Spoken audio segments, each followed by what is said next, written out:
이전 에피소드에서는 일본과 유럽에서 발생한 리튬 배터리 사고들에 대해 이야기했었죠. 그 사건들로 인해 여러 나라가 에너지 안전 기준을 다시 검토하게 되었습니다.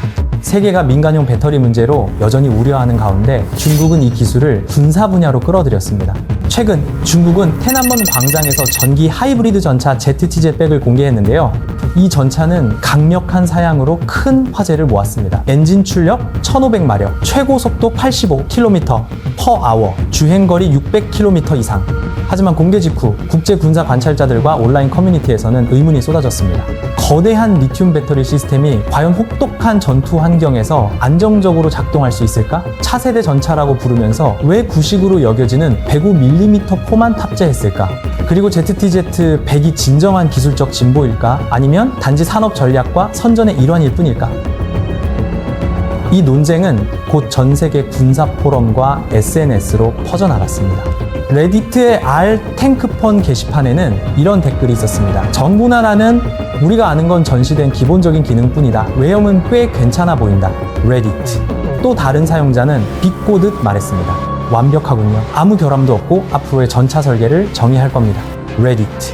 워썬더 공식 포럼에서도 ZT100이라는 주제로 글이 올라왔습니다. 현재까지 모은 정보를 정리 중이다. 화력 105mm 검증 필요. War Thunder 공식 포럼. 한 회원은 이렇게 덧붙였습니다. 여러 소문이 돌고 있지만 아직 100% 확정된 건 없다. War Thunder 공식 포럼. 레디트, 레디타 일렉트리클스 커뮤니티에서는 하이브리드 시스템에 대한 논의도 있었는데요. 잠본에 문제는 배터리가 2시간밖에 버티지 못하고 충전이 필요했다는 거야. 레디트. 이 말은 전투 환경에서 리튬 배터리의 내구성과 안정성에 대한 깊은 의심을 보여줍니다. 진동, 온도, 물리적 충격이 민간 차량보다 훨씬 극심한 곳이니까요. 다음 에피소드에서 무엇을 더 다뤄볼까요? 아래 댓글로 남겨주세요. ZTZ100의 화려한 공개 이후 전문가들이 가장 우려한 부분은 장갑이나 화력이 아니라 바로 전기심장, 즉 중국이 기술 혁신이라 강조한 하이브리드 동력 시스템입니다. 겉보기엔 첨단 같지만 리튬 배터리를 이해하는 사람이라면 결코 무시할 수 없는 위험이 숨어 있습니다. 리튬이온 배터리는 섭씨 0도에서 45도 사이에서만 안정적으로 작동합니다. 이 범위를 벗어나면 내부 화학 반응이 통제 불능 상태에 빠지며 서멀 러너웨이라 불리는 폭발적 발화 현상이 일어납니다. 하지만 전장에서 온도는 영하 40도의 고온부터 밀폐된 강철 내부에 70도까지 오르내립니다. 즉 위험은 줄지 않고 오히려 커질 뿐입니다. 게다가 하이브리드 전차의 모든 제어와 센서는 전자 회로에 의존합니다. 충격, 호갑, 전자기 간섭에 극도로 민감하죠. 포탄이 터지고 파편이 날아다니는 전투 중에는 단 한 번의 충격만으로도 시스템 전체가 연쇄적으로 마비될 수 있습니다. 배터리가 관통되거나 압착되면 화재는 순식간에 번지고 몇 초 만에 전차 내부 전체가 폭발할 수도 있습니다.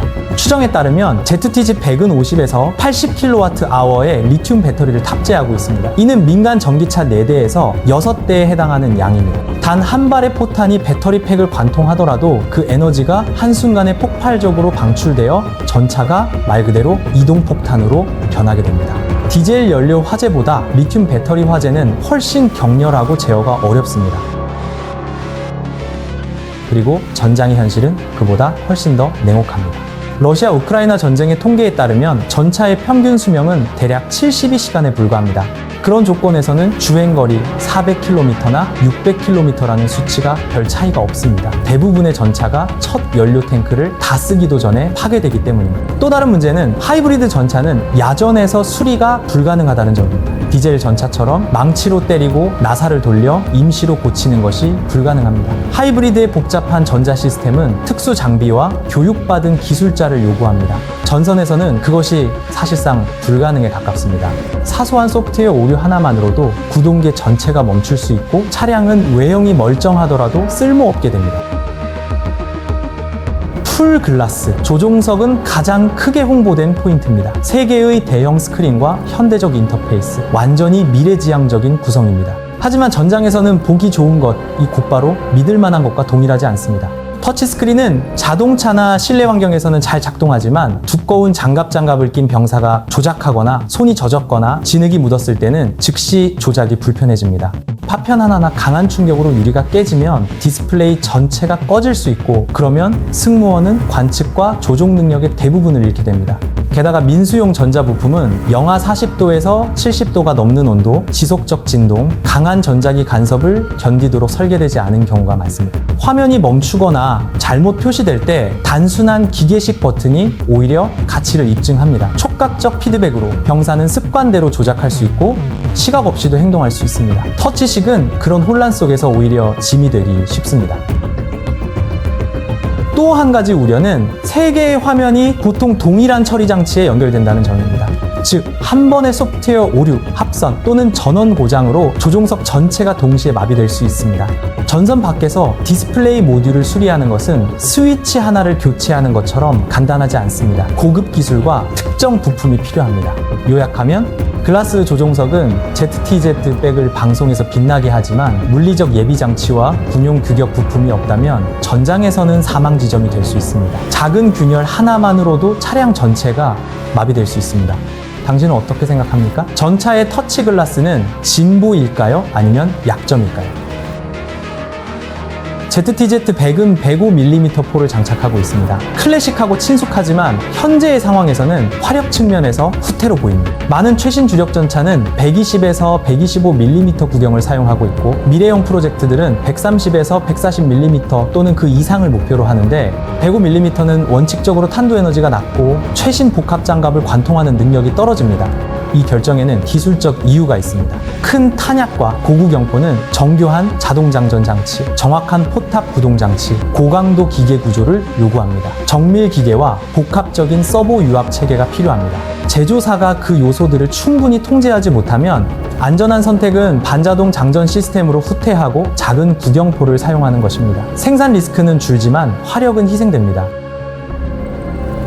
특수 탄약으로 보완할 수 있다는 조언도 있습니다. 예를 들어 텅스텐 합금 관통탄처럼. 그러나 그것은 비용이 많이 드는 해결책입니다. 대규모 전쟁에서는 모든 전차에 비싼 특수탄을 대량으로 공급할 수 없습니다. 대부분이 일반탄을 사용해야 하는 상황에서는 구경의 한계가 빠르게 드러납니다.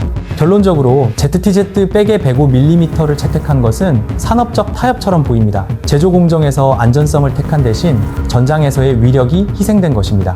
진정으로 신형 전차들과 경쟁하려면 장전 시스템, 포탑, 그리고 더 강한 구경으로의 전환에 투자해야 합니다. 아니면 이 모델이 순수한 화력 우위보다는 대량 생산 친화적 설계라는 점을 받아들여야 합니다. 참고 요청하신 구조 분절 번호 유지, 제목 굵게, 숫자 기호는 구어형 표현은 지켰습니다. 원문과 정확히 같은 단어수를 한 글자 단위로 맞추는 것은 언어 구조 차이 때문에 기술적으로 제약이 있어 완벽히 일치시키지 못할 수 있습니다. 그래도 의미 구조 발음 가능성을 우선으로 하여 성우가 읽기 편한 형태로 자연스럽게 옮겼습니다. 필요하시면 특정 문장을 더 짧게, 길게 조정해 성우의 분량에 맞춰 드리겠습니다.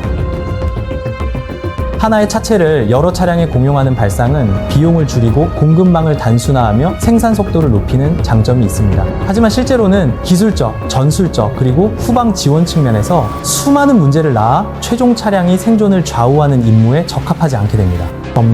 전차는 낮은 차체, 전면 중장갑, 무거운 장갑 하중을 견디는 서스펜션과 최적화된 중량 배분이 필요합니다. 포탑과 장전 장치에는 공간이 필요하지만 높이는 제한되어야 합니다. 보병 전투차, 이는 병력을 빠르게 탑승 하차시키기 위한 넓은 내부 공간, 해치 및 루프도어, 인체 하중에 맞는 서스펜션이 필요하며 병력을 수용하기 위해 차체가 더 높습니다. 자주포는 사격 시 강력한 반동을 견딜 수 있는 구조가 필요해 차체를 보강하고 서스펜션과 하중축 배치를 재설계해야 합니다.